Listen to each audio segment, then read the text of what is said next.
Good morning. Lesson 8 and last deals with planning and control activities in the firm. Okay, so we are finishing with the thing.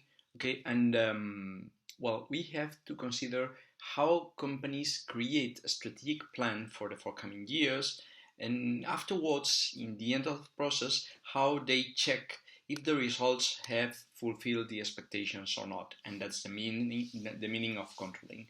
So this last lesson has got four main parts. Okay, strategic planning. What's the meaning of a strategic planning? What do we mean by that? And which are the activities of a strategic planning? These two ones we are going to study them together. Okay, then strategic control, which is the concept of a strategic control, and then we are going to analyze which are the main internal control systems for the business units of the company.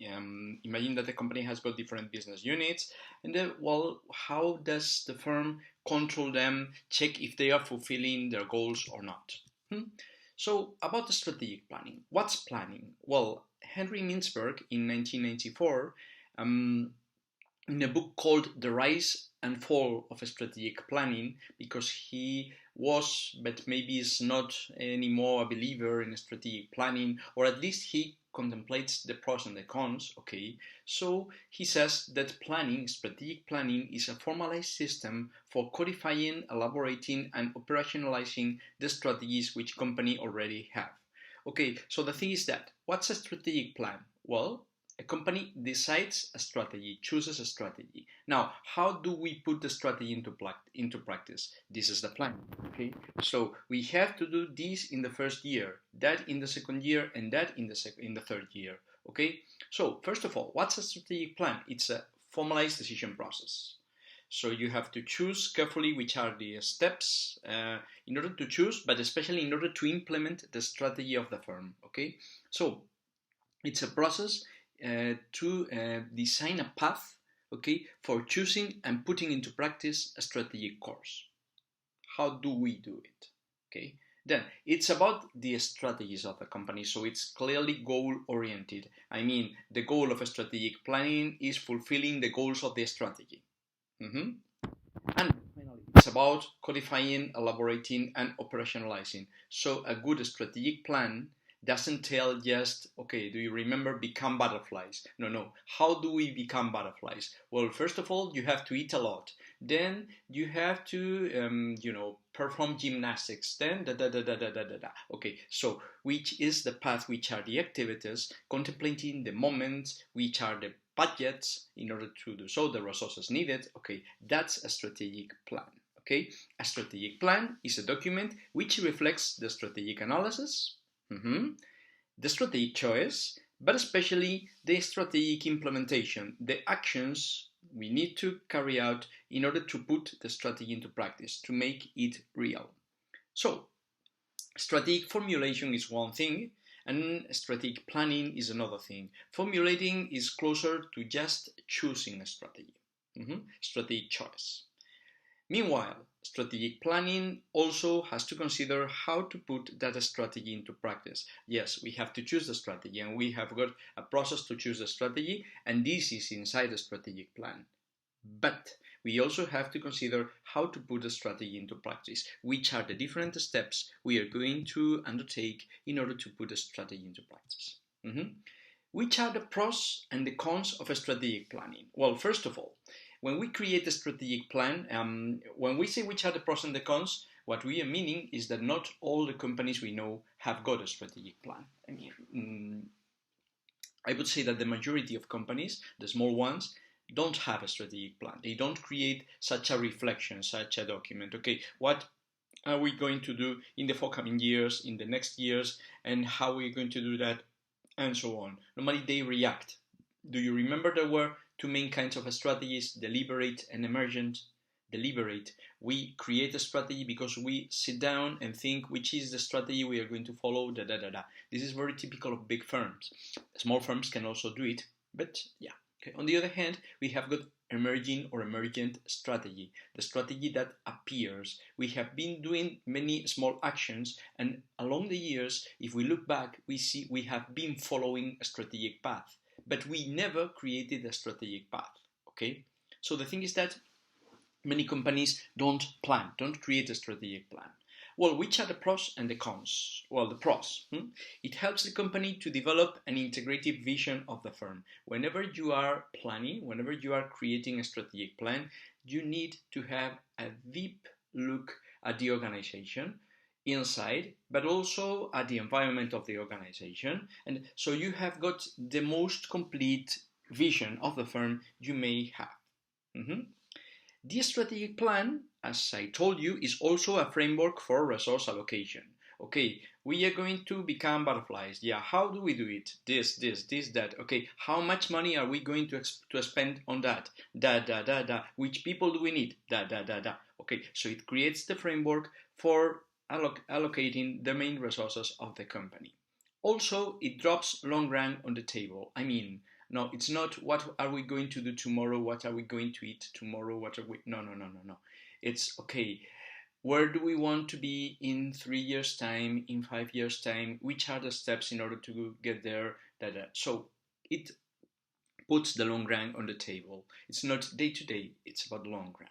Okay, it also aligns the top managers with the corporate and competitive strategies. I mean, okay, top managers get aligned with the plans they have created for companies. So they have to somehow stick to the plan. Creating this strategic plan requires a complete reflection on the implementation problems. As I say, no, it's not just saying this is going to be our strategy. We are going to enter the Russian market. Beautiful. But which are the steps in order to implement it, and which are the potential problems we may find along our road? For instance, the authorities are going to claim us for a joint venture with a Russian firm. Okay, we need to look for a Russian firm. It's not that problems appear while we are implementing the strategy. No. Problems appear when we are planning the strategy and we are considering how to implement it and so on. And creating a strategic plan helps to communicate decisions to the organization. Okay, here's the plan. You can read it. You can have a look at it. These are the activities we are going to carry out in the forthcoming years. Which are the cons? Which are the pitfalls of a strategic planning? Well, it can be too bureaucratic.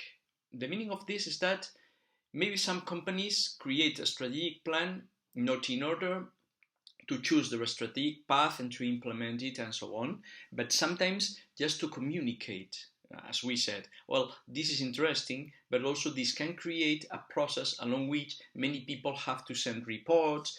What are you doing in your unit? Which improvement opportunities do you find? And so on. And people spend time doing that, and then that reflections are sometimes not very used. Okay, so in fact, it can be about moving papers from here to there and so on. Okay, then we are planning for the long run, but do we know the long run? I mean, what happened to the strategic plans made by companies some 5 months ago? Now they are broken. Okay, so yes, we are considering the long run, but who knows? Okay. Also, it may hinder informal processes. I mean, sometimes in organizations, things are done in an informal way. If we create a so formal process, then informal possibilities may be reduced. Okay. It requires time and effort. So it has got a cost. Some people of the organization are devoting a lot of time. Some people of the organization are devoting a lot of resources in order to participate in the strategic plan. Sometimes we even hire an external firm. Okay, this has got a cost, and this cost may be underrated. Okay, and finally, sometimes the strategic planners, who are normally top managers of the company, could be distant from the people who have to put the strategy into practice. Yes, we have to implement this, so we are going to do this. Well, do you know if this is feasible? Have you talked to for instance, we need to produce 10,000 tons of this. Okay, yeah. Have you talked to the production people? Do you know if this is feasible, if this is possible, and so on, and so on? Sometimes planners could be in an ivory tower, not knowing really which is the day-to-day reality of the organization. Okay, well, which are the activities involved in strategic planning? Well, it is a path. Okay, Do you remember? We have to start with a strategic decision making, so analysis, but we have made a strategic decision. This is a strategy we are going to put into practice. Okay, how do we operationalize it? Well, we need to carry out 4 steps. We need to create annual objectives, then action plans, then we have to define some procedures, and then we are going to allocate resources. Let me explain this slowly. Annual objectives. Annual objectives are the milestones we need to create in order to make mission, vision, and goals operative. Okay, so you know the mission, you know the vision, and you know the strategic goals of challenges, the SMART challenges. Okay, well, you need to put this down so that you can operationalize it, saying, okay, imagine a strategic goal. We need to get the ISO 14,000 certification, so the ecologic one, for all our products. Okay, in 3 years. Beautiful. This is a strategic goal. Okay, great. Okay, we need to turn this into annual objective. So, in order to do that, this year we need to have standard procedures written and in detail for any of the products we have. Then in the second year, we need to carry out an internal audit of the following of these processes. Then in the third year, okay, this is annual objectives. Okay, these annual objectives, they link long-run goals with yearly reality, operationalize it. Okay. Obviously, when we create these goals, we are setting short-run priorities. I mean, which comes before what? This helps to identify potential conflicts among different units, areas, or division. Okay, so marketing people need to take into account that production people may need this, that. Okay, so when we create this, it will make control, something we are studying later. Okay, it will make control easier. Even it will make control possible, because control means checking that the reality is fulfilling expectations. If we don't create year-to-year expectations, we cannot check if we are fulfilling them or not. Okay. Then action plans. Action plans means functional strategies we are going to put into practice in order to fulfill the annual objectives. Okay, so we said this year we need to have operationalized the processes of each product. Okay, so what do we need? Okay, we need our production people to create a document so that all the features about the process can be studied. Then we need to carry out a sample analyzing the processes. Then we need to, that's it. Okay, so action plans. So in order to get the annual objective, we are going to do this, that, and this is carried out in the functional areas. This is carried out in sales, in operations, in finance, Okay, these functional strategies are set in the mid and short run. Okay, and they involve from middle level managers to even ground level managers, the most basic managers we can find. Well, after the action plans, we are going to create procedures. Procedures are guides, are methods, are, well, so we need to create, I said, for instance, we need to analyze the process, Okay, so I am creating a guide that is going to be followed by the people who are personally analyzing the process of production in order to create the ISO 14,000 guide. Okay, that's it. So how we are going to work specifically, which are the activities, the specific activities we are going to carry out toward fulfilling the annual objectives through the action plans. Obviously, if these procedures are too rigid, they can block people. I mean, no, you need to do that, but we haven't got this. So what? Okay, no, they need to be somehow flexible. Okay, procedures must consider that sometimes things are not included in procedures, so they must be somehow flexible. Finally, we must allocate resources in order to carry out these procedures, to follow the action plans to get to the annual objectives. We need resources. We need tangible resources, intangible resources, we need human resources, and we need money. Okay, so About the rest, well, we need to say which people are going to do this, which resources are they using, and so on. And about money, this is about the budget, the GLE budget we create. So this unit is going to have this money for this, for this, for this, for that. This other unit, da, da, da, da, da, da. Okay. The thing I have to say in order to finish with this part is that creating the GLE budget is not easy. Why? Well, everyone wants to have a high budget. I mean, every unit wants to get more money for the unit. Why? Normally the unit which has got a higher budget, is considered to be more important, and the managers are more important because they are, managing more money.